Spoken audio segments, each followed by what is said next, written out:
ఖమ్మంలోని లకారం tank bund వద్ద సర్దార్ సర్వాయి పాపన్న గౌడ్ జయంతి వేడుకలు నిర్వహించారు. ఖమ్మం జిల్లా వెనుకబడిన వర్గాల సంస్థ ఆధ్వర్యంలో జయంతి వేడుకలు నిర్వహించారు. పాపన్న అడుగుజాడల్లో నేటి యువత ముందు అడుగు వేయాలని, దళిత బహుజన ఉద్యమాన్ని ముందుకు తీసుకెళ్లి బహుజనులకు రాజ్యాధికారం సాధించాలి అని కోరారు.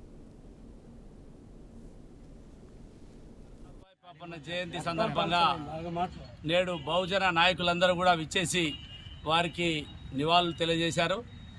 ఇది ఖమ్మం జిల్లా చాలా చైతన్యమైన జిల్లా, సామాజికంగా కూడా చాలా ఉద్యమాల్లో ముందున్న కిల్లా. అలాంటి కిల్లాలో గౌడులు చాలా ముందుంటారు. దాంట్లో మా ఆది నాయకుడు సర్దార్ సర్వాయి పాపన్న ఆనాడే 374 సంవత్సరాల క్రితమే బహుజన రాజ్యాధికార చవి చూశాడు. అలాంటి ఆయన వారసత్వంలో ముందుకు పోవాలని బహుజన యువజన నాయకులందరికీ కూడా దీని ద్వారా విజ్ఞప్తి చేస్తున్నాం. ఆయన స్ఫూర్తి తీసుకోవాలి. స్ఫూర్తి లేని ఎడల రాజ్యాధికారంలో మనం ఎప్పుడు వెనకే ఉంటాం. కాబట్టి తప్పకుండా ఒకరికొకరు తోటి కులాలను కలుపుకొని ఆయన సూచించిన సూచన ద్వారా కత్తులు తుపాకులతో అవసరం లేదు, మానసిక చైతన్యం చేసి తోటి వాడిని ప్రేమించుకుంటూ పక్క కులాలను కలుపుకొని పోయినా